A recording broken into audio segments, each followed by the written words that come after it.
In the sun-baked heart of 1880s Arizona territory, hope arrives on a dusty stagecoach.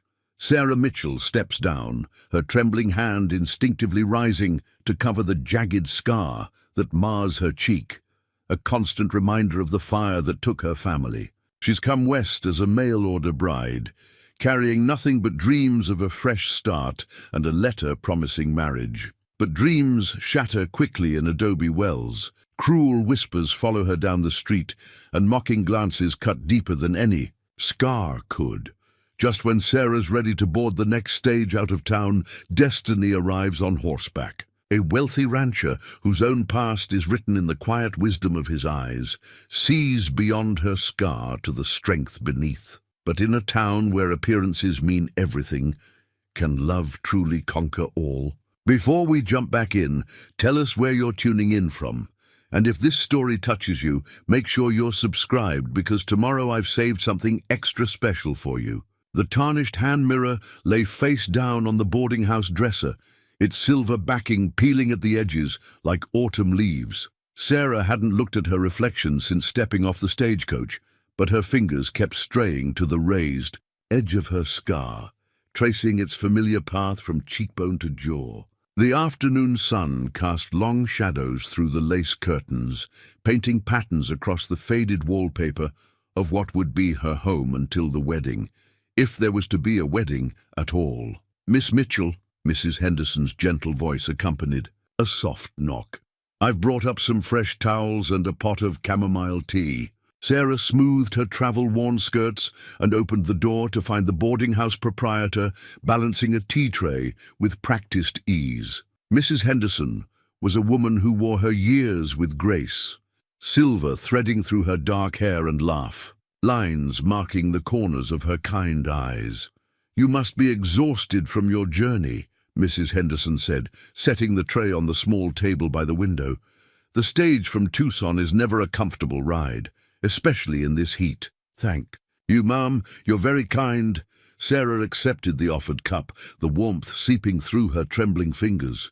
She caught Mrs. Henderson's quick glance at her scar, but unlike the stares she'd endured on her walk from the stage depot, there was no revulsion in the older woman's eyes, only a gentle sympathy that somehow hurt worse than disgust. "Now then," Mrs. Henderson said, pouring herself a cup and settling into the room's single armchair, "why don't you tell me about yourself? Mr. Peterson, your intended, he's not due to arrive until tomorrow morning, and I find that new arrivals often need a friendly ear more than they need solitude." Sarah's hand crept up to her cheek again before she forced it back to her lap. "There isn't much to tell, really. I was working as a seamstress in Boston when I saw Mr. Peterson's advertisement. We exchanged letters for several months, and he seemed—" She paused, searching for the right word. "He seemed kind, honest. He wrote about his dry goods store and his plans to expand now that the railroad's coming through." Mrs. Henderson nodded encouragingly, but Sarah noticed how she glanced away, something unspoken hiding behind her pleasant expression. "Mr. Peterson is well established in our community," she said carefully. "His store does good business." A commotion from the street drew Sarah to the window. A group of young women about her age were gathered outside the millinery shop across the way, their heads bent together in conversation. One looked up, caught sight of Sarah, and quickly whispered to her companions. They all turned to stare, and even through the glass, Sarah could see the mixture of curiosity and revulsion on their faces. "Pay them no mind, dear," Mrs. Henderson said softly. "Small towns run on gossip, but the novelty will wear off soon enough." But Sarah had lived with her scar long enough to know better. The novelty never wore off. People just learned to hide their stares better, to whisper instead of point. She touched the letter in her pocket, Mr. Peterson's precise handwriting, describing his hope for a companion of gentle disposition and domestic inclinations. There had been no mention of beauty in his requirements, but then again she hadn't mentioned her scar in her replies. "I should unpack," Sarah said, turning away from the window, "and I'd like to freshen up before supper, if that's all right." "Of course, dear. Supper's at 6 sharp. We'll have chicken and dumplings tonight." Mrs. Henderson gathered the tea things, pausing at the door. "And Miss Mitchell? Welcome to Adobe Wells. Things have a way of working out here, even if not quite the way we expect." After Mrs. Henderson left, Sarah finally picked up the hand mirror, turning it over slowly. Her reflection stared back, the scar livid against her pale skin in the harsh afternoon light. She set the mirror face down again, trying to draw comfort from Mrs. Henderson's words. But as the sound of feminine laughter drifted up from the street below, Sarah wondered if she'd made a terrible mistake in coming west at all. The small gold ring felt impossibly heavy in Sarah's palm as she stood in Mrs. Henderson's parlor. It was a simple band, unadorned, save for a delicate engraving of leaves, the kind of ring a practical businessman would choose. Mr. Peterson had sent it ahead with his last letter, and she'd carried it across the continent, a promise of the future wrapped in tissue paper. "Miss Mitchell?" Mr. Peterson's voice was exactly as she'd imagined from his letters, precise and measured, like his handwriting. She turned slowly, her heart hammering against her ribs. "I must say, your letters did not fully represent your situation."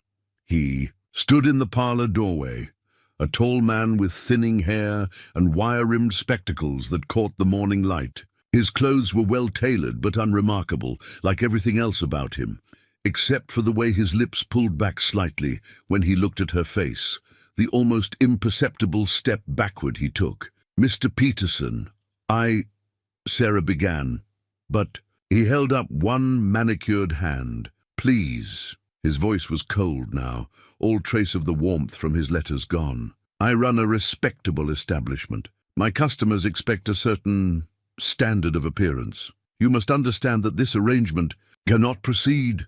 The ring dug into Sarah's palm as her fingers clenched around it. "You wrote that you wanted a companion, someone to help with the books and tend the store. I'm well educated, I can—" "Miss Mitchell." He adjusted his spectacles, looking somewhere past her left shoulder. "I'm sure you possess many admirable qualities, but I cannot have someone of your appearance representing my business. The ring, if you please." Sarah's hand moved mechanically, extending the ring. Mr. Peterson plucked it from her palm with a handkerchief, as if afraid of touching her skin. "I will, of course, cover your return fare to Boston. It's the proper thing to do." "That won't be necessary." The words came from far away, spoken by someone else, wearing her voice. "I thank you for your time, Mr. Peterson." He nodded stiffly and turned to go, then paused. "I would appreciate your discretion in this matter. Adobe Wells is a small town, and you need not worry about your reputation, sir." The bitterness in her voice surprised even her. "I'm quite practiced at being invisible." The parlor door clicked shut behind him, the sound as final as a coffin nail. Sarah stood motionless, staring at the faded roses on the wallpaper until they blurred and swam before her eyes.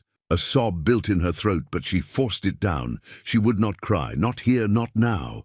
"Oh, my dear." Mrs. Henderson's voice came from the connecting door to her private sitting room. How long had she been there? "I'm so very sorry." "You knew." "It wasn't a question. That's why you were so careful with your words yesterday." Mrs. Henderson sighed, crossing the room to touch Sarah's arm gently.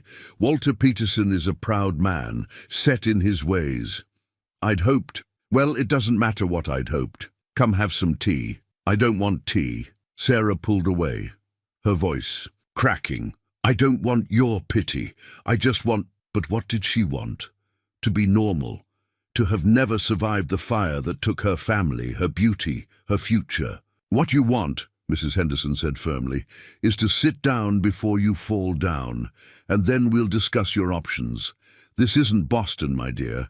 Out here, a woman of capability can make her own way." "My own way?" Sarah laughed, the sound raw and painful. "Look at me, Mrs. Henderson. Really look. No one will hire me. No one will want me in their shop, their home. I should have stayed in Boston where at least I had my sewing work. Perhaps," Mrs. Henderson guided her firmly to a chair, "or perhaps God has a different plan for you here." one that requires more courage than settling for a loveless marriage to a small-minded shopkeeper. Sarah sank into the chair, exhaustion suddenly weighing her down like wet wool. "I don't feel very courageous." "Few of us do, dear." Mrs. Henderson patted her shoulder. "Few of us do, but courage isn't about feeling brave. It's about going on anyway. Now about that tea." A bird sang somewhere in the garden outside, its song clear and sweet in the morning air. Sarah closed her eyes, letting the familiar motions of Mrs. Henderson preparing tea wash over her. One breath, then another. She had survived worse than this. She would survive this, too. The morning market in Adobe Wells sprawled across the town square, a patchwork of canvas awnings and wooden stalls, offering everything from fresh vegetables to home-sewn quilts. Sarah adjusted her grip on her empty basket, keeping her scarred cheek turned away from the passing townspeople. After 3 days of hiding in her room, Mrs. Henderson had gently but firmly insisted she venture out for fresh air and supplies. "Best quality tomatoes in the territory," called old Mr. Martinez from his produce stand. His weathered face creased into a kind smile as Sarah approached. "New in town, señorita. My wife's tomatoes will make any stew taste like heaven itself." Sarah found herself returning his smile, grateful for the simple human kindness. "They look wonderful. I'll take 4, please." "That's the Peterson woman," a sharp voice carried across the square. "The one who tried to trap poor Walter into marriage without telling him about her condition." Sarah's fingers trembled as she counted out coins for Mr. Martinez. The voices behind her grew louder, deliberately so. "Can you imagine having to look at that every day across the breakfast table?" Another voice, younger, dripping with false sympathy. "No wonder he sent her packing." "Ladies," Mr. Martinez called out sharply, but Sarah was already turning away, her purchases forgotten. She bumped into someone, her basket tumbling from her hands. Vegetables rolled across the dusty ground as she stumbled backward. Well, if it isn't the deceitful bride herself. Sarah looked up into the face of a well-dressed woman, perhaps 40, her features arranged in an expression of exaggerated concern. "Oh dear, did I spoil your shopping? How clumsy of me." Behind her stood 3 younger women, the same ones Sarah had seen from her window that first day. "I apologize, ma'am." Sarah bent to retrieve her fallen basket, but the woman's boot came down on it, splintering the woven reed. "You know, my dear, some of us were quite concerned about your presence in town." The woman's voice carried across the now silent market square. A woman who would deceive a prospective husband. Well, one wonders what other deception she might attempt. "I never meant to," Sarah began, but the woman spoke over her. "Perhaps it would be best if you moved on. Somewhere more accepting of your kind. Adobe Wells is a respectable town." Sarah felt the familiar heat of shame creeping up her neck, but something else burned alongside it. Anger, fierce and unexpected. "And what kind would that be, ma'am? The kind who survives? The kind who dares to hope for a life despite not meeting your standards of beauty?" A collective gasp went up from the gathering crowd. The woman's face darkened with anger. "How dare you speak to me that way? I'm Mrs. Augusta Whitaker, and my husband is lucky to have such a beautiful wife." The deep voice cut through the tension like a knife. "Though I wonder if he knows how ugliness can hide behind a pretty face." Sarah turned toward the voice. A man sat atop a magnificent black horse at the edge of the square, his features shadowed by a wide-brimmed hat. Even from a distance, she could feel the weight of his gaze.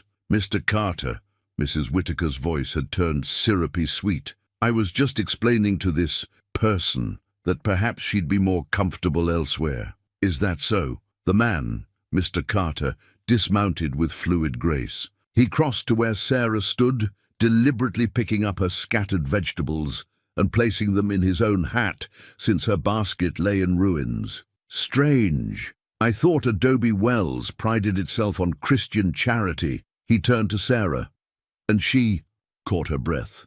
His face was handsome in a weathered way, but it was his eyes that held her, deep brown and filled with something that might have been understanding. "James Carter, ma'am, Willow Creek Ranch." May I assist you with your purchases?" For a long moment, Sarah couldn't find her voice. Around them, the crowd shifted uncomfortably, and Mrs. Whittaker's face had turned an interesting shade of purple. Finally, Sarah straightened her spine. "Thank you, Mr. Carter. That would be very kind." As they walked away from the stunned onlookers, Sarah heard Mrs. Whittaker's indignant sputter behind them. For the first time since arriving in Adobe Wells, she felt something other than shame or fear. It felt, she realized with surprise, almost like hope. James Carter's leather work glove lay on the table between them at Mrs. Henderson's tea shop, worn smooth at the fingertips from years of ranch work. He'd removed it to drink his coffee, revealing hands that spoke of honest labor, strong and calloused, yet gentle as he'd helped Sarah gather her scattered purchases. "Mrs. Henderson," he said, nodding as the boarding house owner brought a fresh pot of coffee. "The recent improvements to your establishment look fine indeed." "Careful, Mr. Carter," Mrs. Henderson replied with a small smile. "People might discover you're not the rough-hewn rancher you pretend to be if you keep noticing things like new curtains." A ghost of a smile touched his lips. "Can't have that, can we?" He turned his attention back to Sarah, his expression growing serious. "Miss Mitchell, I hope you'll forgive my interference in the square. Sometimes Mrs. Whittaker needs reminding that she's not the queen of Adobe Wells, though she certainly acts the part." Sarah wrapped her hands around her teacup, drawing comfort from its warmth. "There's nothing to forgive, Mr. Carter, though I'm surprised anyone would risk Mrs. Whittaker's displeasure on my account." "Risk?" He raised an eyebrow. "Mrs. Whittaker's opinion matters very little to me, Miss Mitchell. I learned long ago that those who judge others most harshly often do so to hide their own fears and failings." Something in his tone made Sarah look up, really looking at him for the first time. His face was tanned from long days in the sun, lines at the corners of his eyes suggesting he smiled more than his current serious expression might indicate. But there was something else there too, a depth of understanding that couldn't come from an easy life. "You speak from experience, Mr. Carter." "Perhaps." He picked up his glove, running his thumb along a worn seam. "War has a way of teaching a man what really matters and what doesn't. You fought in the war between the states, Union cavalry."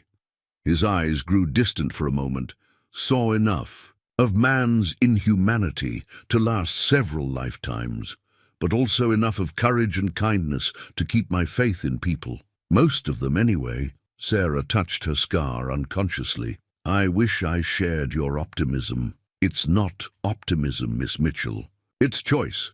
He leaned forward slightly. "Every morning we choose how we face the world, how we let others' opinions shape us, whether we let our scars, visible or not, define who we are. And what if the world won't let you forget them?" The words came out barely above a whisper. James was quiet for a long moment, studying her with those deep brown eyes that seemed to see straight through to her soul. "Then you show the world that there's more to you than what it chooses to see. That strength can be as beautiful as any unmarred face."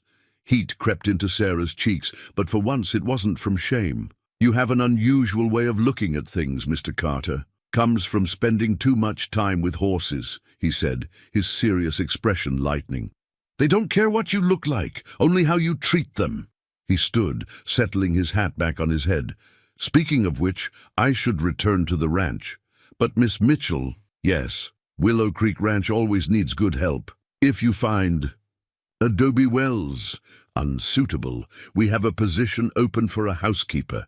The work's honest, if not easy, and no one there will care about anything except how well you do your job." Sarah blinked in surprise. "You'd offer me a position? Without references? Without knowing anything about me?" "I know enough." He touched the brim of his hat. "I know you faced down Augusta Whittaker with dignity when most would have fled. I know you speak your mind, but with grace. And I know that anyone who's survived what you have has strength worth more than any reference letter." He turned to go, then paused. "Think about it, Miss Mitchell. Willow Creek might not be as refined as Boston, but it's a place where a person can find their true worth. Good day to you both." After he left, Mrs. Henderson began clearing the cups with a knowing smile. Well, well, it seems James Carter hasn't lost his ability to surprise people. Sarah watched through the window as he mounted his horse, the animal. Responding to his touch with obvious trust and affection, does he often rescue strays, Mrs. Henderson? Only the ones worth rescuing, my dear. Only the ones worth rescuing. The ranch employment contract lay on Sarah's small writing desk, its crisp pages a stark contrast to the worn wood. Mr. Carter had sent it over that morning, proper and formal, despite their unconventional meeting. The terms were clearly stated. Room, board, and a fair monthly wage in exchange for managing the ranch house and its domestic affairs. Sarah traced the line where she would sign, remembering another contract she'd held recently. The marriage agreement with Mr. Peterson. That paper had promised security too, but at what cost to her dignity? A knock at her door interrupted her thoughts. "Come in, Mrs. Henderson." The older woman entered, carrying a fresh pitcher of water for the wash basin. "Still contemplating Mr. Carter's offer, I see. Is it foolish?" Sarah turned from the desk.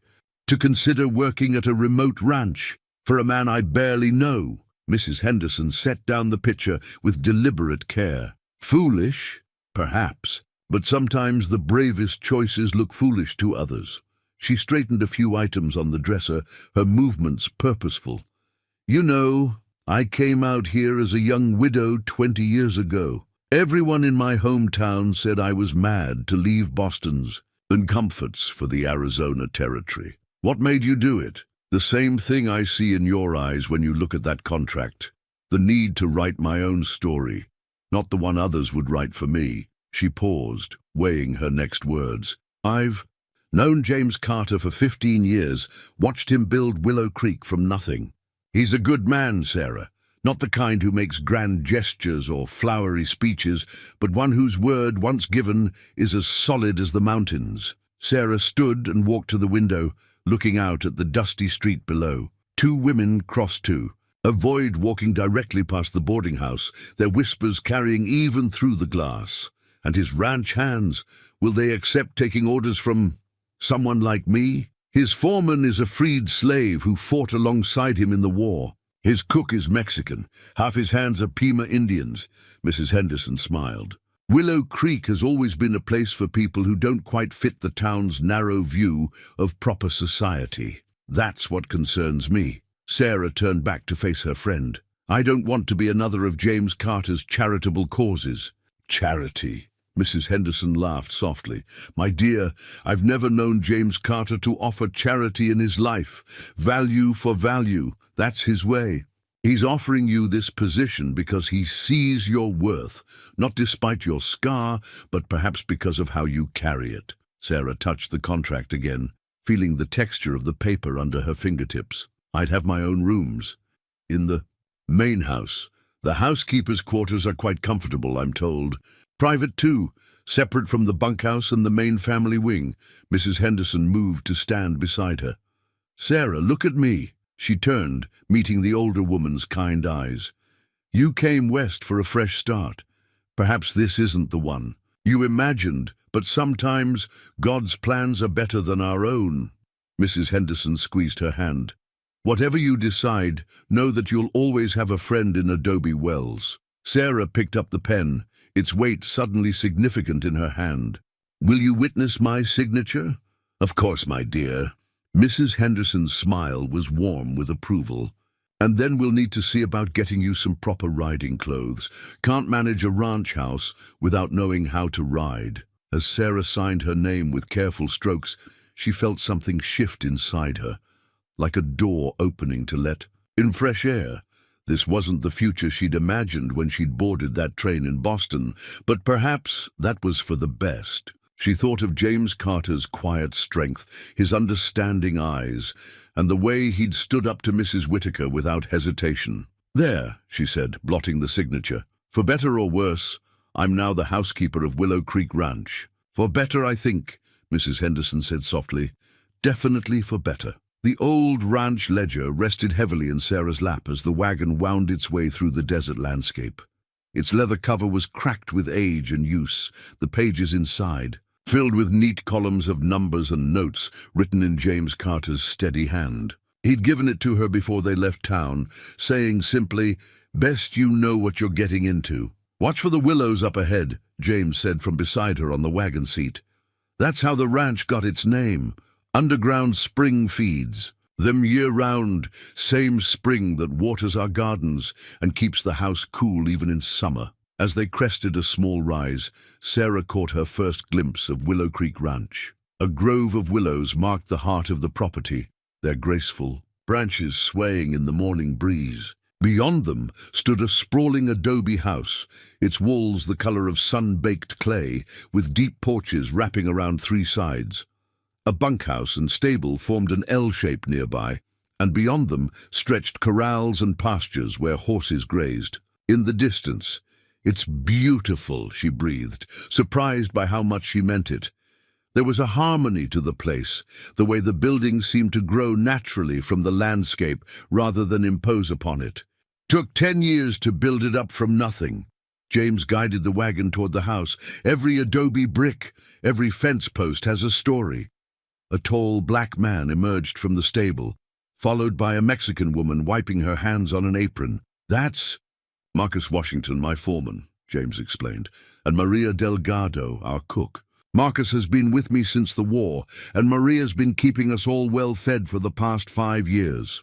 The wagon rolled to a stop, and Marcus stepped forward to help with the horses. "Welcome to Willow Creek, Miss Mitchell," he said, his voice deep and measured.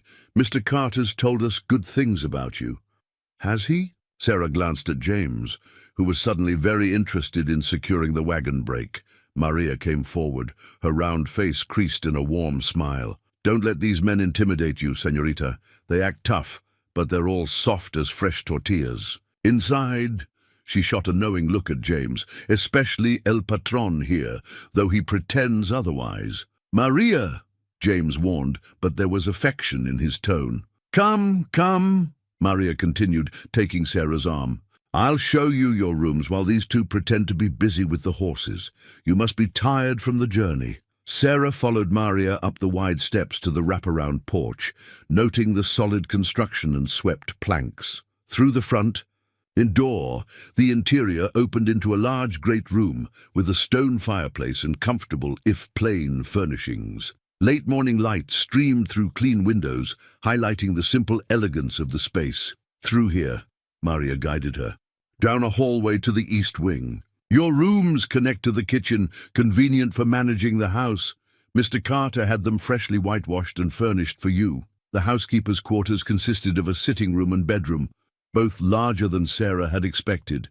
Simple. Curtains framed the windows, and a desk in the sitting room held account books and household ledgers. A copper wash basin gleamed on a stand, and the bed was made up with crisp linens. "It's lovely," Sarah said, touched by the careful preparation.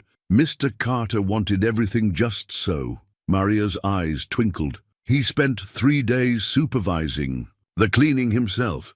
Never seen him so particular, not even when his sister visits from California." Before Sarah could process this information, a commotion arose from the kitchen, the clatter of pans and a string of colorful Spanish that made Maria roll her eyes. "Aye, that will be Diego dropping things again. Come, you should meet the rest of the household while they're all curious enough to be in the kitchen at once." She patted Sarah's hand. "Don't worry about remembering all the names today. They'll give you time to learn." Sarah set the ranch ledger on her new desk, running her fingers over its worn cover.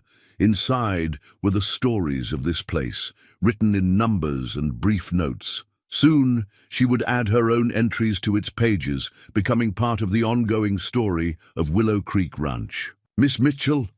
James appeared in the doorway, hat in hand. "Everything to your satisfaction?" "Yes," she said, and was surprised to find she meant it completely. "Everything is perfect." For just a moment, their eyes met, and Sarah saw something, warm and pleased in his expression, before he nodded and turned away. "Good. Welcome home, Miss Mitchell. Welcome home." The worn leather saddle creaked as Sarah ran her hands over its surface, feeling the years of use that had softened the leather to a buttery smoothness. Dawn was just breaking over Willow Creek Ranch, painting the sky in shades of rose and gold. "This was my mother's saddle," James said quietly, adjusting the stirrup length. "She taught me to ride on it. Said a good saddle is like a good friend, reliable, comfortable, and gets better with age. It's beautiful," Sarah said, admiring the subtle tooling along the horn. "But are you sure something this precious is meant to be used?" James patted the dappled mare waiting patiently beside them. "Just like Sugar here, she's gentle but not too gentle. Won't take advantage of a beginner, but won't let you get sloppy either." Sarah eyed the horse warily. Though not as tall as James's black stallion, Sugar still seemed enormously high off the ground. "I'm not sure about this, Mr. Carter." "James," he corrected gently, "if we're going to be teaching you to ride, we might as well use first names. Now put your left foot in the stirrup. Yes, just like that." His hands were steady and sure as he helped her mount, supporting her elbow as she swung awkwardly into the saddle. For a moment she felt dizzyingly high. Then the mare shifted slightly and Sarah grabbed the saddle horn. "Easy now." James's voice was calm, reassuring. "Sugar knows her job. Just sit straight and breathe. Feel how she moves under you." Sarah nodded, gradually releasing her death grip on the horn. The mare's movements were smooth, almost rhythmic. "She's so warm." James smiled, and Sarah caught her breath at how it transformed his usually serious face. "That's the first thing everyone notices. Now hold the reins like this. Not too tight. Think of it like holding a baby bird.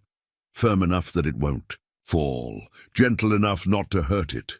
The next hour passed in a blur of instruction and practice. James taught her how to signal Sugar to walk, stop, and turn, always staying close enough to catch her if needed. His patience seemed endless, his quiet praise making her sit a little straighter each time she managed a new skill. "You're a natural," he said, as she successfully completed a figure 8 at a walk. "Most beginners fight the horse's movement. You're learning to flow with it." "I had a good teacher," Sarah replied, then added daringly, "though I notice you haven't taught me how to go any faster yet." James laughed, the sound rich and unexpected. "One step at a time, Miss Mitchell, one step at a time." "Sarah," she corrected, surprising herself, "if we're using first names." Their eyes met, and something electric passed between them. Then Sugar snorted and shifted, breaking the moment. "Well then, Sarah," James said, his voice slightly rough, "shall we practice your turns again?" As the sun climbed higher, Sarah found herself relaxing into the rhythm of the lesson.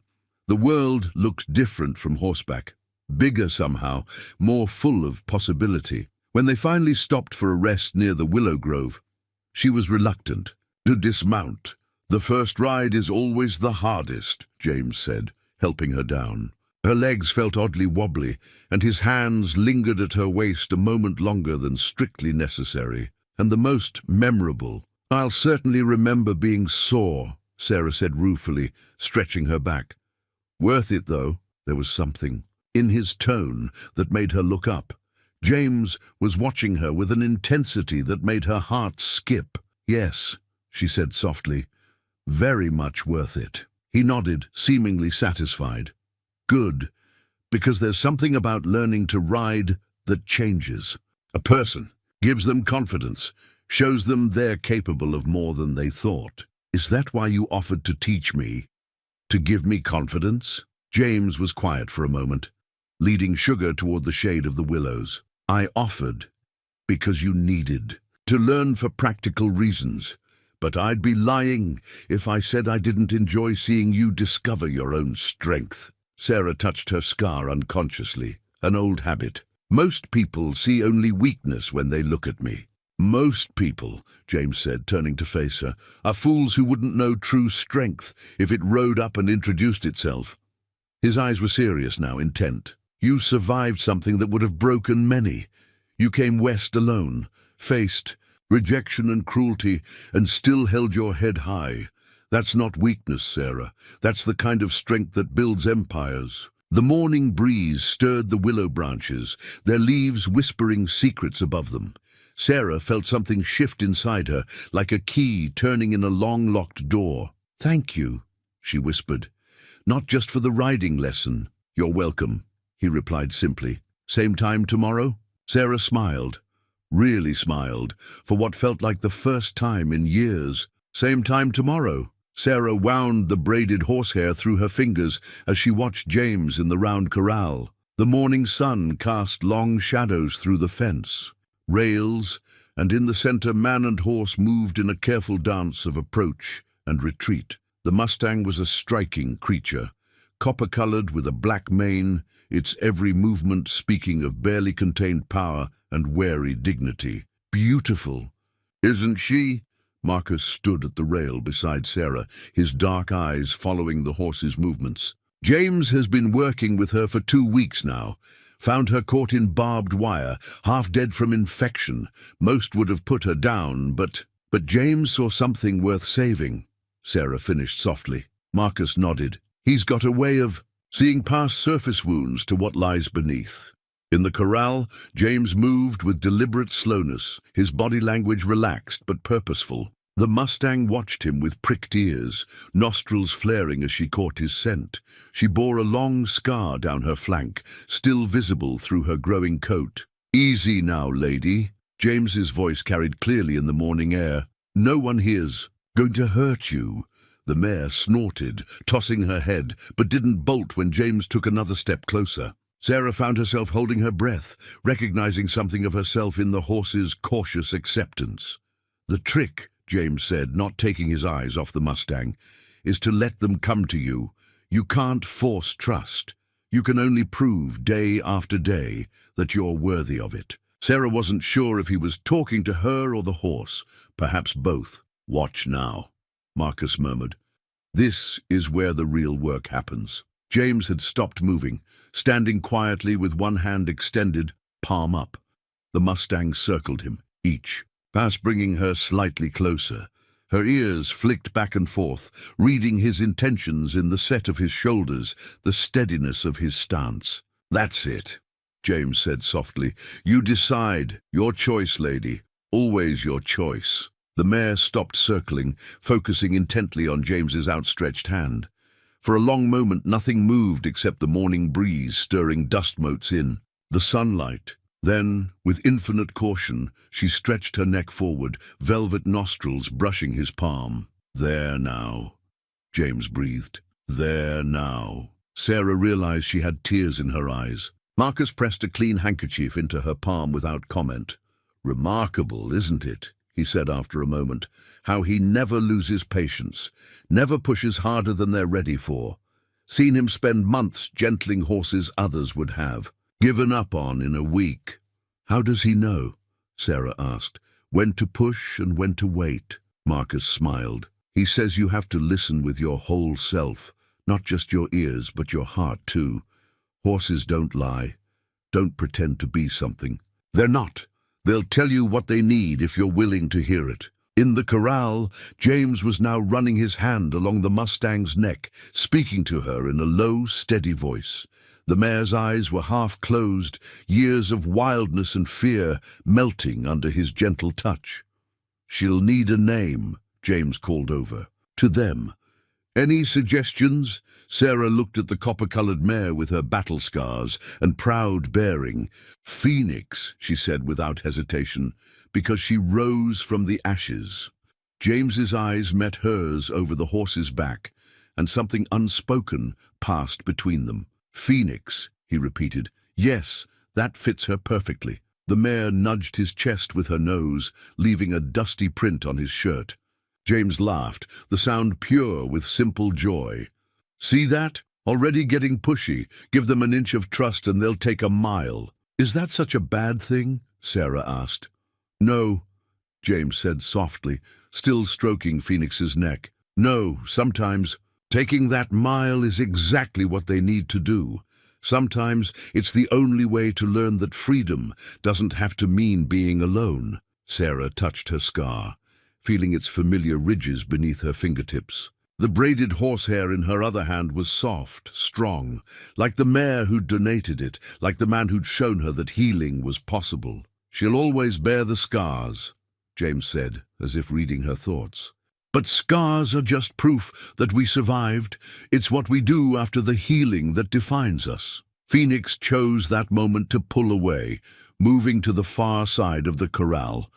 But there was no fear in her retreat now, only the natural ebb and flow of trust being built one moment at a time. "Same time tomorrow, lady?"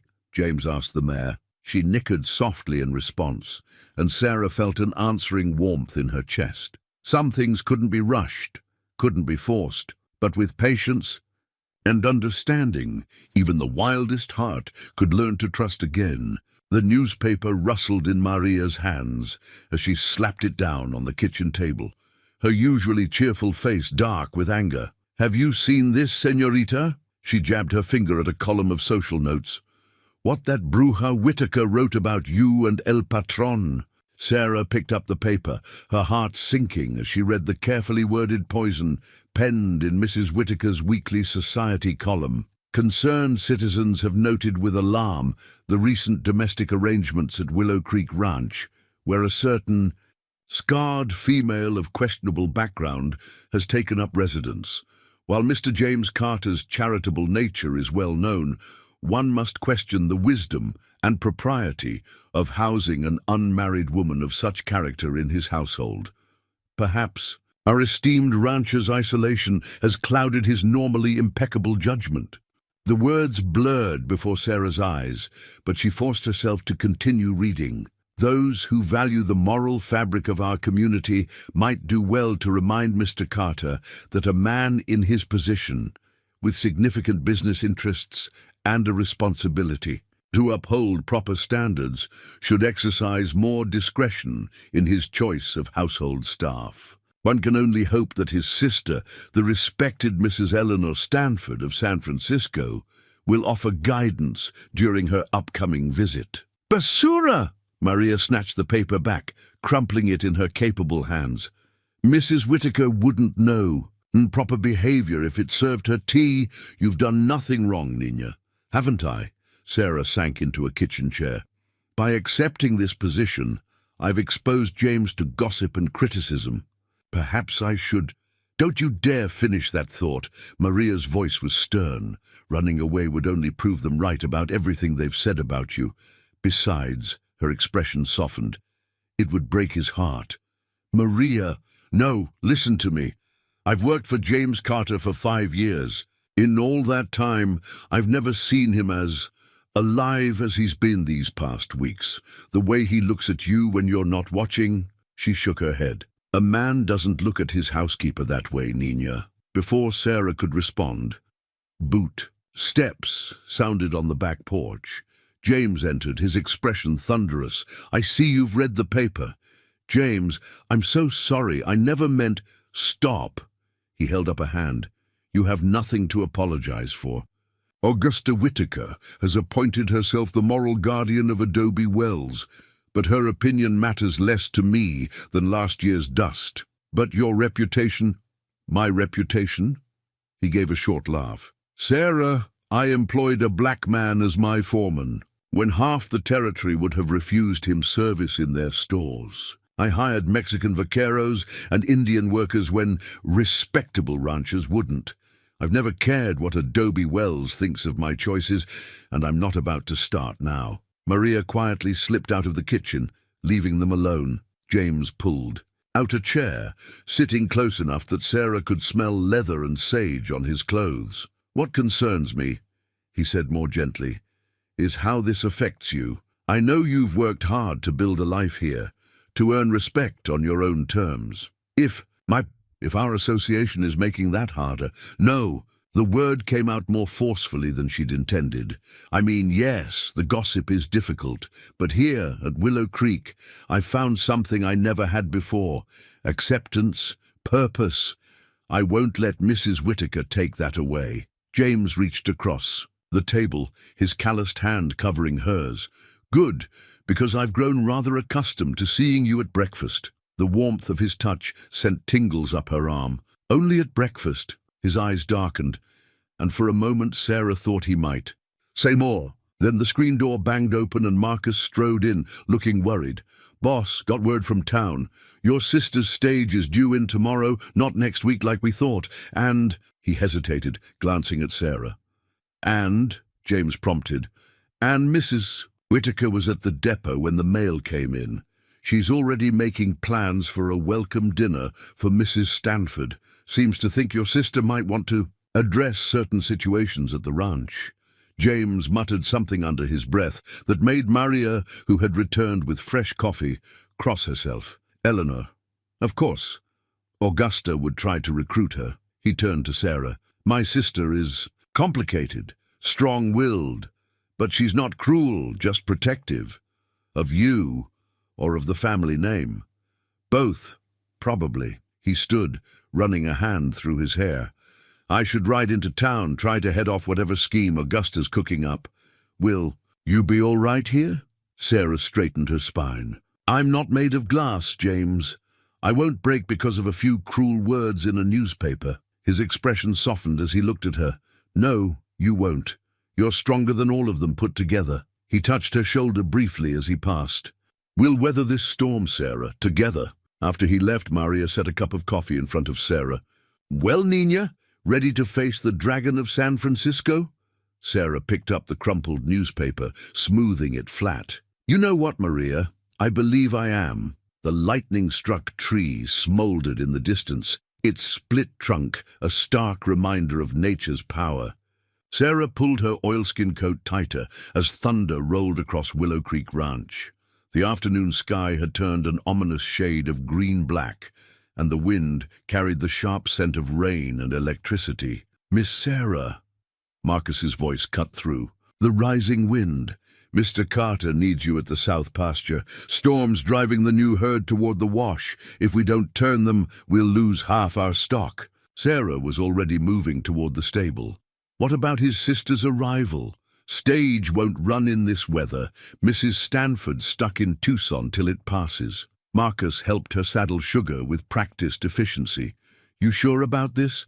It's going to get rough out there." "I'm sure." 3 months of daily riding had given her confidence she'd never imagined possible. "Which way?" "Follow the lightning-struck oak to the south fence line. Mr. Carter's there with Diego and the others." He squeezed her arm. "Be careful, miss. Sarah, these summer storms can turn deadly quick." Sugar seemed to sense the urgency, moving out smartly as soon as they cleared the stable yard. The wind whipped Sarah's skirts. She'd never been more grateful for the split riding skirt Maria had altered for her. Around them, the desert held its breath in that eerie stillness that preceded a major storm. She heard the cattle before she saw them, the nervous lowing of hundreds of animals crowded together, smelling the approaching storm. Then she crested a small rise and saw the scope of their problem. The new herd, still skittish from the drive up from Mexico, was bunched tight against the fence line. Beyond them lay the wash, normally dry but soon to become a raging torrent. When the storm hit, "Sarah!" James's voice carried over the wind. He rode toward her, his black stallion dancing beneath him. "What are you doing out here?" "Marcus said you needed help." Another flash of lightning, closer now, illuminated his face, concern warring with something else in his expression. "It's not safe," he began, but she cut him off. "I can ride, James. You taught me yourself. Now tell me what you need." A ghost of a smile touched his lips. "Stubborn woman." But there was admiration in his voice. "All right, we need to turn them north, away from the wash. Diego and the others are trying to shift the rear of the herd, but they're fighting us. If we can get a few leaders moving the right direction, the rest will follow," she finished. "Like Phoenix in the Round Corral. They just need someone to show them the way." Thunder crashed overhead, and the first heavy drops of rain began to fall. James nodded sharply. "Stay close to me. We'll work in tandem, pressure and release, just like with the Mustang." They rode together toward the milling herd, their horses moving in sync. Sarah felt an odd calm settle over her despite the chaos of the storm. This was what James had been teaching her all along, not just how to ride, but how to trust herself, how to read situations and respond with confidence. The next hour passed in a blur of rain and motion. They worked the herd steadily, Sarah following James's lead, but also acting on her own instincts when opportunities arose. Gradually, the cattle began to turn, moving away from the dangerous, washed toward safer ground. Then lightning struck again, impossibly close. Sugar reared, more from surprise than fear, but Sarah was ready. She rode out the motion just as James had taught her, maintaining her seat. But she saw his face in that brilliant flash, saw raw fear there as he reached for her. "Sarah, I'm fine!" She brought Sugar back under control, rain streaming down her face. "I'm fine, James." The last of the herd was moving north now, following. The leaders they'd turned earlier. They could hear Diego's whoops of triumph carried on the wind. James rode close, his hand shooting out to grasp her reins. "When I saw you go up," his voice was rough with emotion, "you taught me well." Sarah was suddenly very aware of how close they were, of how his hand had moved from her reins to her arm. "When Marcus said you'd ridden out," he shook his head. "Sarah, if anything happened to you." But it didn't. She reached out, touching his cheek with a shaking hand. "I'm here. We're both here." Lightning flashed again, but neither of them looked away. James's hand slid up her arm to cup her face, his thumb brushing her scar with infinite tenderness. Sarah felt herself leaning toward him, drawn by something more powerful than the storm around them. Their lips were inches apart when the first peal of thunder broke over them. Sugar jumped, breaking the moment, and they both laughed shakily. "We should get back," James said, but his eyes told a different story. "Before this gets worse." "Yes," Sarah agreed, though part of her wanted to stay in this moment forever, rain-soaked and alive with possibility. "We should." They rode back, together through the storm. But something had changed between them, something as electric as the lightning and as inevitable as the thunder that followed. And Sarah knew, with sudden clarity, that there would be no going back to the way things were before. The military medal caught the lamplight as Sarah lifted it from the wooden box, its brass surface dulled with age, but still bearing the clear inscription, "For gallantry in action." She hadn't meant to find it. She'd been searching the library for the ranch's old tax records when the box had slipped from a high shelf, spilling its contents across the desk. That was Antietam. James's quiet voice from the doorway made her start. The day everything changed. "James, I'm sorry, I didn't mean to pry." She tried to return the medal to its box, but he crossed the room and caught her hand, the medal between their palms. "It's all right." His voice was gentle. "Maybe it's time someone knew the whole story." He released her hand and moved to the window, staring out at the night sky. "I was 22, a captain in the Union Cavalry. Thought I knew everything there was to know about honor and courage." His laugh was soft, bitter. "I didn't know anything." Sarah set the medal down carefully but kept silent, sensing he needed to tell this story in his own way. "We were supposed to hold a strategic bridge. My men, boys really, most of them younger than me, trusted me to make the right decisions. The morning was chaos, smoke everywhere. Couldn't tell friend from foe." He touched his left side unconsciously. "Confederate artillery opened up and I had to choose. Hold the position as ordered, or pull back to save my men." "What did you do?" "I chose my men." He turned to face her, and in the lamplight she could see old pain in his eyes. "Disobeyed a direct order, pulled them back just before the bridge was blown to pieces. Saved 37 lives that day. And they gave you a medal for it?" "The medal came later, after they realized my decision had accidentally revealed a Confederate flanking maneuver. They called it tactical genius." His voice turned harsh. "It wasn't genius. It was just trying to keep more young men from dying needlessly." Sarah moved closer, drawn by the pain in his voice. "You carry it still, don't you? The weight of that choice. Every day." He looked down at his hands. "But that's not what changed. Me. It was afterward in the field hospital." Slowly, deliberately, he unbuttoned his shirt, revealing a mass of scar tissue along his left side. Grape shot. Doctor said I'd never ride again. Sarah's hand moved of its own accord, fingers hovering over the scarred flesh. But you proved them wrong. Had to. Riding was all I knew. He caught her hand, pressing it gently against his scars. Took 2 years of fighting through pain every day, learning to trust my body again. That's when I learned that healing isn't just about the body.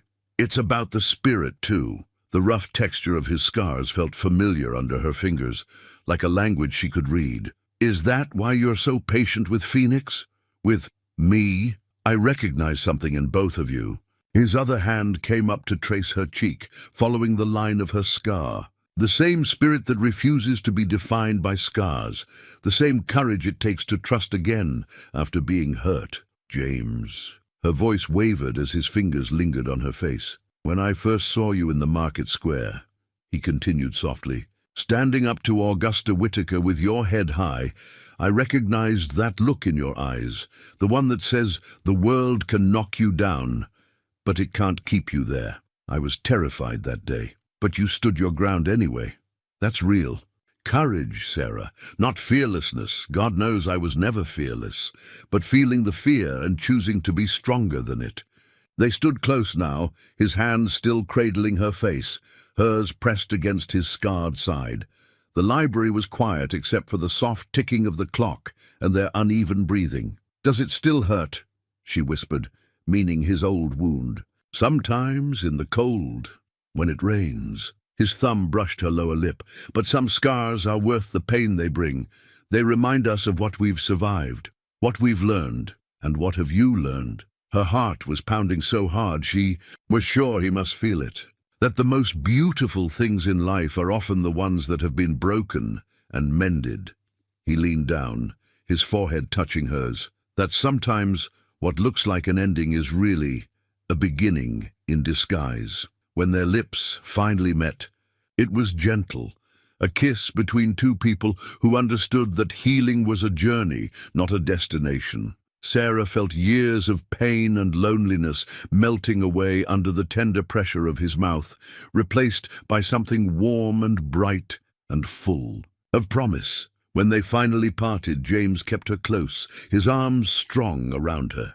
The medal lay forgotten on the desk, its tarnished surface reflecting the lamplight like a distant memory of pain transformed into something precious. The dance card dangled from Sarah's wrist, its silk ribbon matching the pale blue of her new dress. The town square had been transformed for Adobe Wells's summer festival. Lanterns strung between the buildings cast a warm glow over the gathering crowd, and the sound of fiddles tuning up filled the evening air. "You look beautiful," James said softly, helping her down from the wagon. He was dressed in his best clothes, his usually wind-blown hair neatly combed, though a stubborn cowlick still curled at his temple. "You're biased," she replied, but squeezed his hand in thanks. Biased, perhaps, but also right. His eyes held a warmth that made her cheeks flush. "Shall we?" They'd barely taken 2 steps when Mrs. Whitaker's voice cut through the festival noise. "James Carter, how lovely to see you at a social event for once." She bore down on them like a battleship under full sail, her silk dress rustling. "And with your housekeeper." The pause before the last word was deliberate, meant to wound. But Sarah felt only the steady pressure of James's hand at her waist, grounding her. "Good evening, Augusta," James said pleasantly. "Sarah and I are looking forward to the dancing. I hear your nephew's band is playing." "Yes, though I'm sure some of us are more accustomed to such refined entertainment than others." Her eyes raked over Sarah's dress. "How brave of you to attend, Miss Mitchell, especially after that unfortunate business with Mr. Peterson." Before Sarah could respond, a new voice joined the conversation. "Jimmy, you actually came!" A tall man in an expensive suit approached, grinning. "I told Augusta you would, but she didn't believe me." "Tom!" James's smile was genuine as he shook the man's hand. "Sarah, this is Tom Whitaker, Augusta's better half. Tom, Miss Sarah Mitchell." "The famous Miss Mitchell!" Tom's handshake was warm and firm. "I've heard so much about you. All good things from Jimmy here, though my wife seems to have a different opinion." He winked at Sarah. "But then Augusta's never forgiven Jimmy for choosing ranching over law practice. Thomas," Mrs. Whittaker's face had turned an interesting shade of purple. "I hardly think—" Now, my dear," Tom patted his wife's hand. "Let's not spoil the evening with old grievances. Miss Mitchell, may I have the honor of the second dance, after Jimmy has the first, of course?" Sarah found herself smiling. Despite Mrs. Whittaker's obvious displeasure, "I'd be delighted, Mr. Whittaker." As they moved away from the sputtering Augusta, Sarah heard Tom say, "Come along, my dear. The Hendersons just arrived. I'm sure you'd rather discuss the church social with Eleanor than watch your nephew's band murder another Virginia reel." Tom Whittaker, James explained as they joined the dance line, has been managing his wife's temper for 30 years. He makes it look easy. The music started, and Sarah discovered that James danced as well as he rode, with natural grace and quiet confidence. As they moved through the figures of the dance, she became aware of the watching eyes, the whispered conversations. "They're all staring," she murmured during a promenade. "Let them." His hand tightened on hers. "They're just jealous that I'm dancing with the most beautiful woman here. James Carter, you're becoming quite the flatterer." Not flattery, just truth. The dance brought them face to face, and his expression grew serious. "Sarah, I need to tell you something." But the music ended, and Tom Whittaker appeared to claim his dance. The evening whirled by in a blur of music and motion. Sarah danced with Tom, with Marcus, even with old Mr. Martinez, who told her in confidential tones that her tomato plants were coming along nicely. It was during a break between sets that she saw him, Mr. Peterson, standing near the refreshment table with a pretty young woman on his arm. He saw her too, his face flushing as he quickly looked away. "Sarah?" James's voice was concerned. "We can leave if you'd like." She squared her shoulders. No. I think I'd like another dance with you, Mr. Carter." His smile was proud as he led her back to the dance floor. This time it was a waltz, and as they moved together, Sarah realized she no longer cared who was watching. Let them see, let them whisper. She was tired of hiding, tired of shame. "You're magnificent," James murmured as they turned. "Do you know that? The way you hold your head high, the way you refuse to let them dim your light. It's easier with you beside me. Then I'll stay beside you, if you'll have me." The music swelled around them, and Sarah felt something shift in her heart, like a door opening, like wings spreading. "Yes," she said simply. "Yes, I'll have you." His arms tightened around her, and right there in the middle of the dance floor, in front of all of Adobe Wells' finest citizens, James Carter bent and kissed her. The music stuttered for a moment as the fiddler missed a note in surprise, then resumed with renewed vigor. When they parted, Sarah was aware of the shocked silence around them, broken by Tom Whittaker's delighted laugh, and what sounded suspiciously like Mrs. Henderson's, "Well, it's about time." "Well," James said, his eyes twinkling, "I suppose that takes care of the gossip about whether I'm serious about my housekeeper." Sarah couldn't help it. She laughed, the sound bright and free as the music that carried them through the rest. Of the dance, the unique engagement ring had belonged to James's grandmother, a simple gold band set with 3 small sapphires that caught the morning light as Eleanor Stanford turned it over in her manicured hands. Sarah watched from the kitchen doorway as James's sister examined the family heirloom, her expression unreadable. "Mother's ring." Eleanor's voice was cool, controlled. "I wondered where it had gone when Father died. So this is why you asked me to bring it from San Francisco." "Yes." James stood by the fireplace, one hand resting on the mantel. "I think Grandmother would have approved of my choice." "Would she?" Eleanor set the ring down carefully. "A woman with no family, no connections, hired as your housekeeper. Really, James, what are you thinking?" "I'm thinking that I love her." The simple declaration hung in the air between them. "Love." Eleanor laughed softly. "Dear brother, this isn't one of your rescued horses that you can heal with patience and kind words. This is your life. our family's reputation. Eleanor. No, you need to hear this. She stood, her silk skirts rustling. I've spent years rebuilding our family's standing in San Francisco society after you chose to become a rancher. I've smoothed ruffled feathers, made the right connections, ensured that despite your eccentric choices, the Carter name still means something. And you think Sarah would damage that precious reputation? I think she already has. Eleanor's voice sharpened. Do you know what they're saying in Adobe Wells? What Mrs. Whitaker wrote to me? A scarred woman of mysterious background, living unchaperoned in your home, and now you're seen kissing her at public gatherings? Sarah's hands clenched in her skirts, but she forced herself to remain silent, unseen. What they're saying doesn't concern me. James's voice was quiet but firm. It should. The bank's board of directors is meeting next month to consider your loan application for expanding the ranch. Do you think they'll look favorably on this situation? If they judge my business acumen by whom I choose to love, they're not bankers I wish to deal with. Eleanor sighed, a sound of genuine frustration. This isn't about love, James. It's about responsibility, position, the obligations that come with our name. No. James turned to face his sister fully. This is about fear. Your fear of what others might think, your fear of losing control, of the narrative you've so carefully constructed. I'm trying to protect you. I don't need protection. What I need is my sister's support. He picked up the ring, its sapphires gleaming.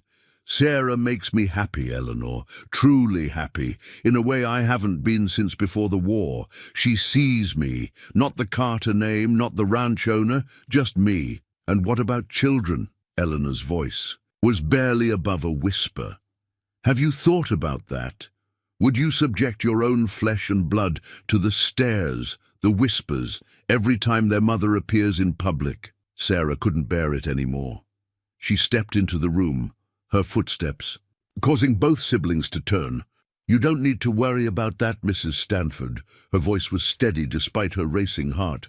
I won't accept the ring. Sarah, no. James started toward her, but she held up a hand. Your sister is right about one thing. The Carter name does mean something.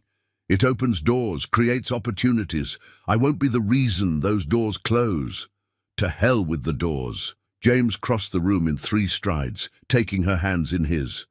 To hell with all of it. The only opportunity I care about is the chance to spend my life with you. James, please. Sarah gently extracted her hands from his. You have responsibilities. The ranch. Your workers who depend on you. If the bank denies that loan because of me, then we'll find another way. Sarah, look at me. He cupped her face in his hands, thumbs brushing away tears she hadn't realized were falling. Nothing matters more to me than you. Not the family name, not society's approval, not even the ranch. Everything you've built can be rebuilt. But a love like ours, that's rare as desert rain and twice as precious. Eleanor made a small sound, drawing their attention. She was watching them with an odd expression, something between resignation and revelation. You really do love her, she said softly. This isn't some infatuation or misplaced chivalry. You love her. With all that I am, James replied, not looking away from Sarah's eyes. The only question is, will my sister stand with us or against us? The family portrait hung in the dining room like a silent judge. Generations of Carters gazing down at the tension-filled table below. Sarah had seen it every day for months without truly studying it. But now she couldn't help noticing how the lamplight caught the stern features of James's father, the gentle smile of his mother, the childhood innocence in young Eleanor's face. The quail is excellent, Miss Mitchell. Eleanor's voice broke the stilted silence. I see you've mastered Maria's recipes. Actually, James said before Sarah could respond, this is Sarah's own recipe. She's quite accomplished in the kitchen, among her many other talents. James, Sarah's quiet voice held a warning. She wouldn't be the cause of more friction between brother and sister. No, he's right. Eleanor set down her fork. I apologize, Miss Mitchell. That was patronizing of me. The unexpected admission hung in the air until Marcus entered with a message for James. Telegram from the bank in Tucson, sir. Marked urgent. James read it quickly, his expression darkening. It seems our discussion about the loan wasn't theoretical after all, Eleanor. The board's moved up their meeting. They want to see me, us, tomorrow. Us? Sarah asked. The entire Carter family? Eleanor's lips twisted. Including, I assume, any prospective additions to it. I won't go. Sarah's voice was firm. Your sister's right, James. The bank needs to see the James Carter they expect. The responsible rancher, the businessman, the proper society gentleman. James's laugh was bitter. That's not who I am, Sarah. That's not who I've been since Antietam. Antietam? Eleanor's fork clattered against her plate. What does that have to do with anything? James stood abruptly, his chair scraping against the floor. Without a word, he unbuttoned his shirt, revealing the mass of scar tissue that Sarah had come to know so well. This is who I am, Eleanor. A man who chose his men's lives over orders, who spent 2 years learning to walk, to ride again, who built this ranch not because of our family name, but in spite of it. Eleanor had gone pale, one hand pressed to her mouth.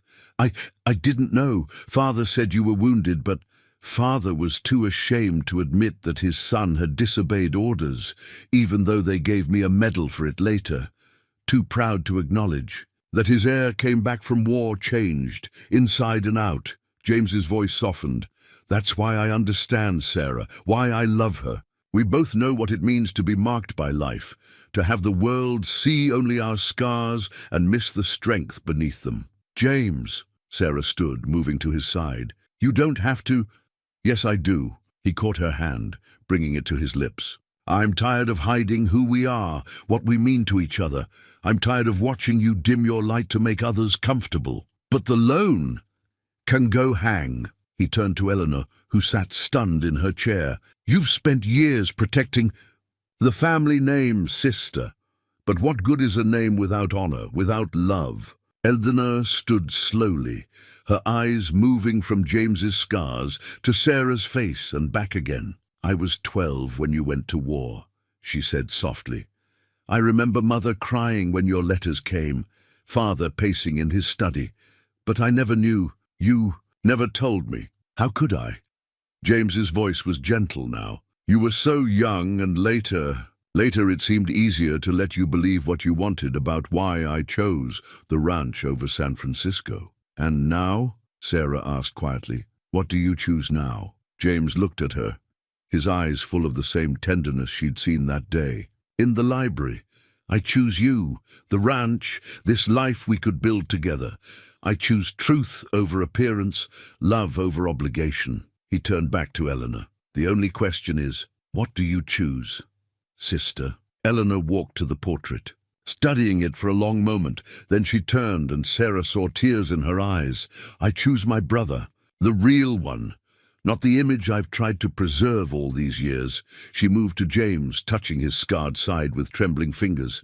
I'm so sorry, Jimmy. I've been so blind. We all have our scars, Eleanor. Some are just more visible than others.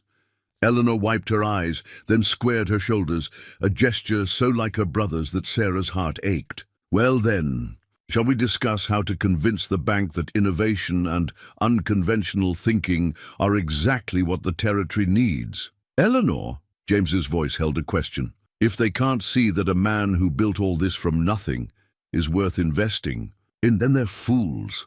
She smiled suddenly, transforming her severe features. Besides, I've always enjoyed a good fight, especially when it's for something that matters. Sarah felt James's arms slip around her waist, drawing her close. Above them, the family portrait watched as the three of them began to plan, its stern faces softened by the warm lamplight and the sound of renewed hope in their laughter. The deed to Willow Creek Ranch lay unfolded on James's desk, its official seals gleaming in the morning light. Sarah traced the elaborate script with her finger, reading the familiar words. James Alexander Carter, sole proprietor. Sign here, the bank president said, pushing another document across the desk. Once you've transferred the ranch to the family trust, we can proceed with the loan. James picked up the pen, then set it down again. And if I don't? James. Eleanor's warning tone came from behind him. We discussed this. No, Eleanor. You discussed it. The board discussed it. Everyone seems to have an opinion about what I should do with my ranch. He stood, moving to the window where Sarah stood. Except the one person whose opinion matters most to me. Sarah shook her head. James, don't. This is your legacy, your family's future. You're my future. He took her hands in his. The ranch. The Carter name, they're just things. Important things, yes, but not as important as what we could build together. The bank president cleared his throat. Mr. Carter, perhaps we should continue this discussion in private. No. James's voice was firm. No more private discussions, no more compromises. I built this ranch from nothing once. I can do it again, if I have to. But you don't have to. Sarah's voice caught. I won't let you sacrifice everything you've worked for. Sacrifice. He touched her scarred cheek gently. The only sacrifice would be letting fear of what others think drive away the best thing that's ever happened to me. Eleanor moved to stand beside them. James, the board won't approve the loan without the trust agreement. They need guarantees, security. Then they can keep their money. He turned to face the room. I came to Arizona Territory with nothing but determination and a bad leg. Built this ranch 1 acre at a time, 1 horse at a time. Did it my way, with people society said weren't good enough. A black foreman, Mexican vaqueros, Indian workers. And you know what? We succeeded because of our differences, not in spite of them. The bank president frowned. The issue isn't your workers, Mr. Carter. It's the unusual nature of your personal arrangements. You mean my intention to marry? Sarah? James's voice was dangerously quiet. A woman who's shown more courage, more dignity, more true nobility than all your society ladies combined. James. Sarah squeezed his hand. Please don't. No. They need to hear this. Need to understand. He faced the bankers squarely. I was nobody when I came here. Just another broken soldier with impossible dreams. But I built something real, something that matters. Not because of my family name, but because I wasn't afraid to trust people others overlooked, to see the strength in them that society missed. And Miss Mitchell, one of the board members asked, what strength do you see in her? I see a woman who survived tragedy with her spirit intact, who faced cruelty with grace, who makes everyone around her better just by believing in them. James's voice softened. I see the love of my life, and I don't care if that costs me every penny I own. Silence fell over the room. Then Eleanor stepped forward, pulling something from her reticule. Well, if you're determined to be dramatic about it, you might as well do it properly. She pressed their grandmother's ring into his hand. Go on, Jimmy. Some things matter more than money. James stared at the ring, then at his sister. Eleanor? Oh, don't look so surprised. She smiled, though her eyes were bright with tears. You're not the only one who can learn to see what really matters. The bank president stood, gathering his papers. Mr. Carter, if you proceed with this action, we cannot actually. Eleanor interrupted smoothly.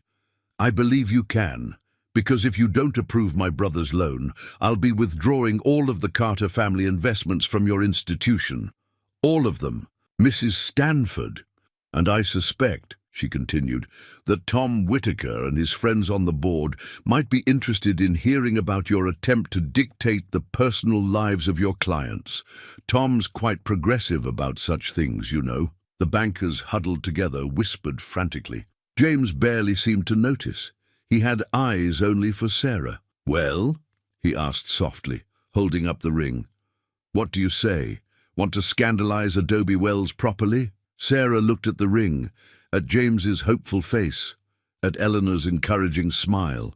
She thought of all the paths that had led her here, the fire that scarred her, the letter that brought her west, the cruelty that led her to Willow Creek Ranch. Every step, every scar, every tear had been leading her to this moment. Yes, whispered, then louder, "Yes, 1,000 times yes." As James slipped the ring onto her finger, as Eleanor dabbed at her eyes with a handkerchief, as the bankers shuffled uncomfortably in the background, Sarah felt the last walls around her heart crumble. Here was home. Here was healing. Here was love. The wedding invitation sat propped on Mrs. Whittaker's mantel, its elegant calligraphy a silent rebuke to all her previous condemnation. She picked it up for the 4th time that morning, running her fingers over the raised letters that proclaimed, "James Alexander Carter and Sarah Elizabeth Mitchell request the honor of your presence." Still trying to find fault with it, my dear. Tom Whittaker's amused voice came from his armchair. "The paper's certainly fine enough. Eleanor Stanford saw to that. And Sarah's penmanship is exceptional." "It's not that." Augusta sank into her chair, the invitation still in her hands. "It's... Tom, were we wrong about her?" "We?" His eyebrows rose. "I seem to recall taking quite a shine to the girl at the festival." "Oh, you know what I mean." She smoothed her skirts nervously. "The things I wrote, the things I said, I was so sure I was protecting our town's standards." "Standards?" Tom set aside his newspaper. "Like the standards that said Marcus Washington couldn't possibly be a competent foreman? Or that Maria's cooking wasn't refined enough for proper society?" He smiled gently. "My dear, you've been fighting progress since the day I met you. Maybe it's time to stop fighting and start seeing people for who they really are." Before Augusta could respond, a commotion arose from the street. Sarah Mitchell was walking past their house, but she wasn't alone. Eleanor Stanford walked beside her, both women carrying fabric samples and laughing together like old friends. "She's changed," Augusta murmured, watching through the window. "Not her scar, that's the same, but the way she carries herself." "Love does that," Tom said quietly. "The right kind of love, anyway, makes people stand taller, shine brighter." The door chimed, and their maid announced Mrs. Henderson. The boarding house owner swept in, her arms full of flower samples. "Augusta?" "Good. You're home.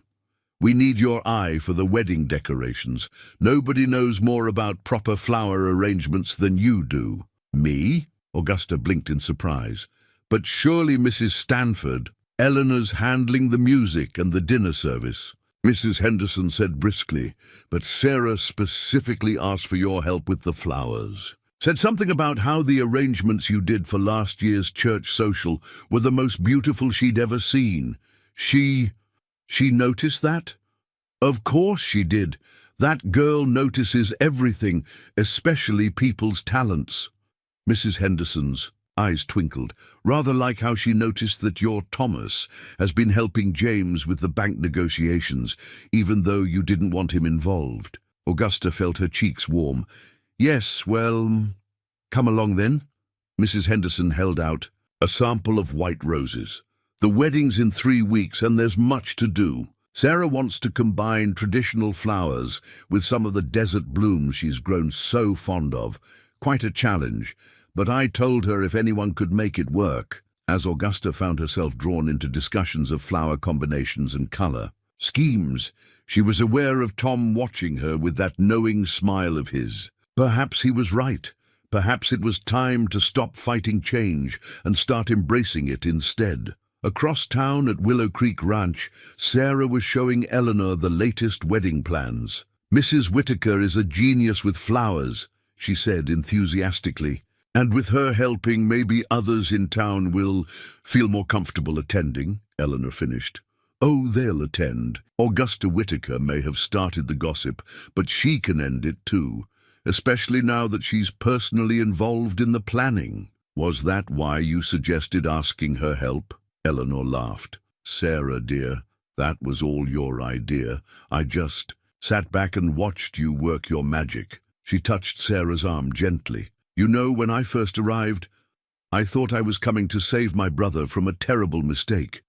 Instead, I found him happier than I've seen him since before the war. Found myself a sister too, if you'll have me." Sarah hugged her impulsively. "I've never had a sister."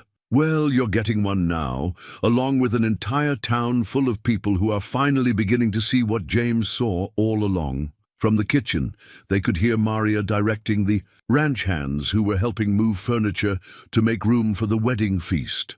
Marcus's deep laugh mingled with James's voice as they discussed where to set up the dancing area. "It's really happening, isn't it?" Sarah said softly. "Sometimes I still can't quite believe it." "Believe it." Eleanor squeezed her hand.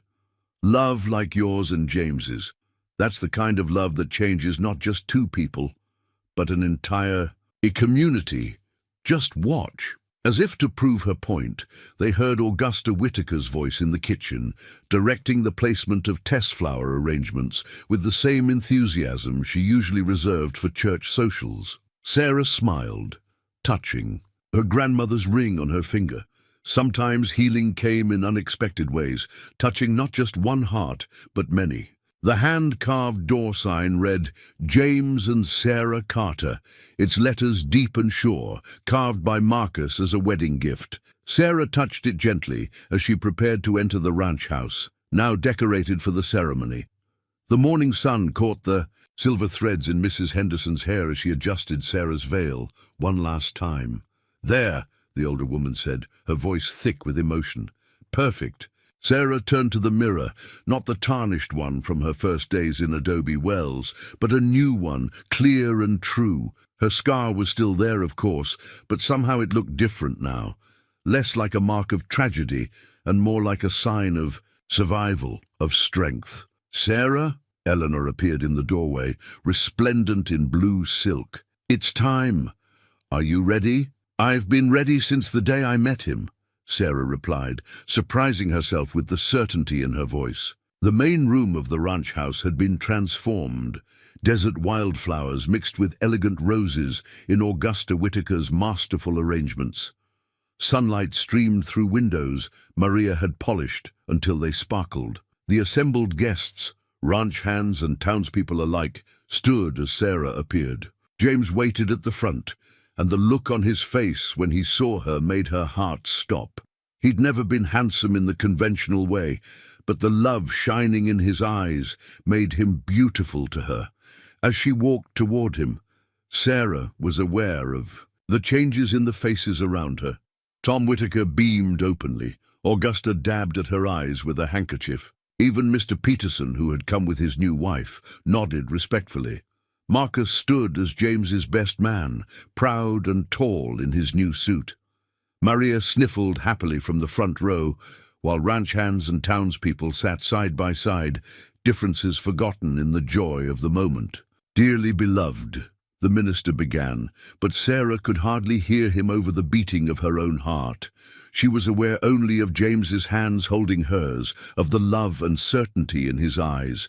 Their vows were simple but profound.